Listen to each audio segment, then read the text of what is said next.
Why am I so much calmer? Terrified to suffer. I let go of the leather as I drift toward the For the last 10 years or shoulder. so, I've been feeling like Christian music has been a little uninspired. And I think it's more than just like uninspired, it's just not interesting. Like, I feel like the last 10 years has been the same song over and over again. Like, my God is here, my God is stronger.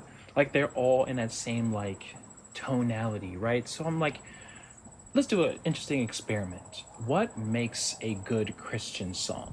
That is what I want to talk about in this episode.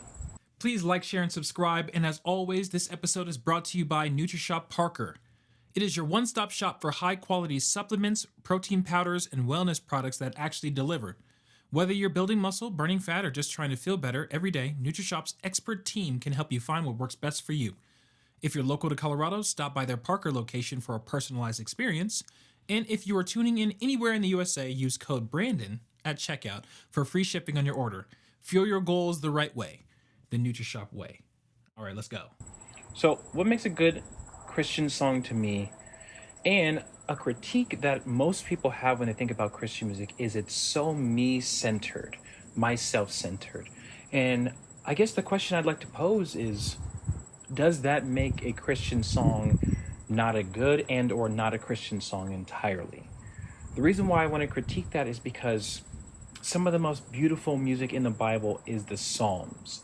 And a lot of the Psalms are self loathing, self lamenting, me centered. Not saying it's about him, but he's referencing his situation as an individual, experiencing some type of grief, experiencing his relationship with God, and then sharing that with us, right? So, like Psalm 25, 1 and 2, 16 through 21. To you, O Lord, I lift my soul, for I am lonely and afflicted. Bring me out of my distresses. So, if that's a situation where you're looking at it like, you know, God, these things are happening to me. Can you save me from this torment? Can you save me from this, the self-destruction that I've ultimately caused myself? Is that something that we could turn into song, especially like if you're dealing with a very personal issue? So let's say you deal with the demon, of lust, and you're like, God, I keep putting myself in these situations where I'm scrolling social media and I keep seeing things that are not good for my soul, for my spirit.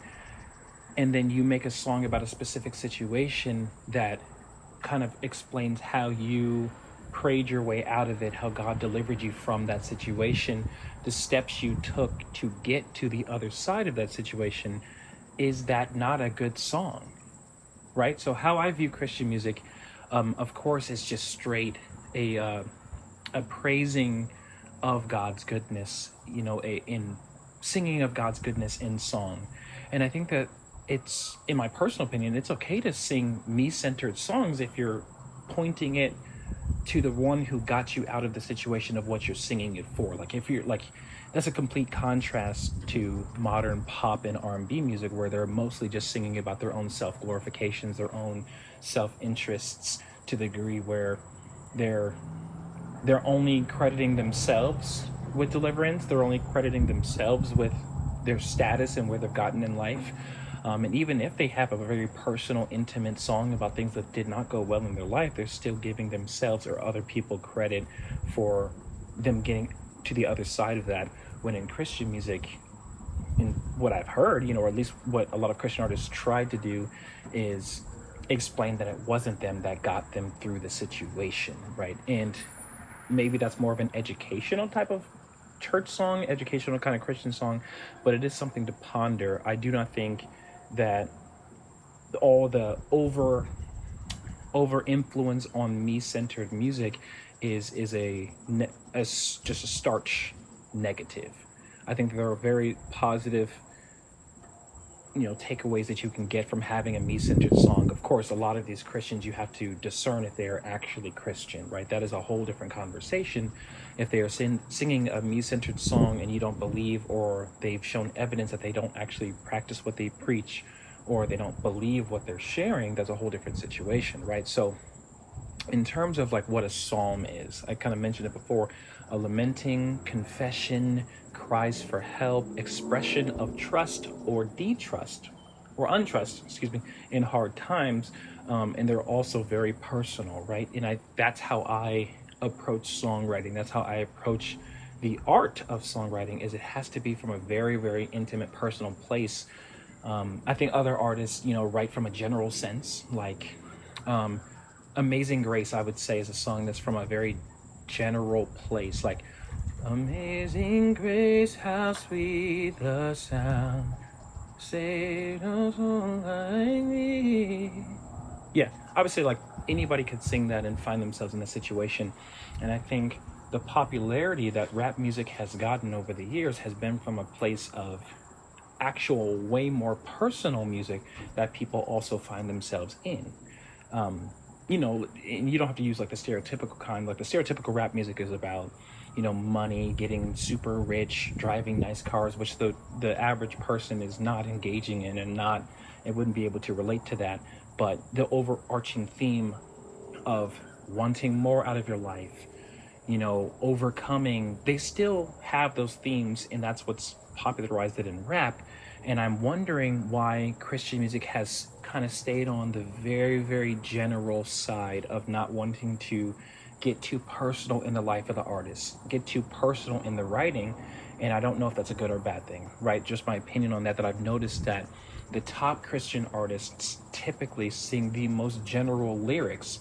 And in my brain, that kind of makes me feel like maybe it's not as authentic as it could be, because it's such a general situation. Like, I want to know, like, from my artist, what they're thinking, what they're dealing with, what they're going through, because it also helps me to discern properly, is this the type of music I should be listening to?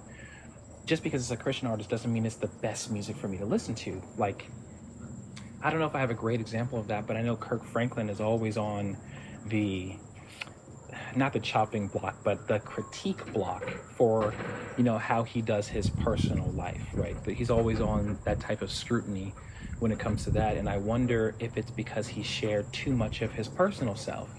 And when you share too much of your personal stuff in the Christian side, they start to try and pick it apart, and say maybe you aren't a good shepherd for your flock, right? And I don't think that's a bad thing. Of course, it's in the word that, ministers, priests, pastors are held to higher standards, so I have no problem with that. But is Kirk Franklin, or musical artists, the same tier as a pastor? Are they assuming the role of a minister when they are writing Christian songs? That might be the question to ponder, right? I don't know if we've innately started to give them that title, or does it feel the same? I wonder if that's something we could talk about. I would say, if you've gotten anything from this vlog, it's what rank, what tier do we put Christian artists in? Does that influence the kind of music we want to hear from them, or the kind of music that we get from them? Something to think about. What makes a good Christian song? Until next time.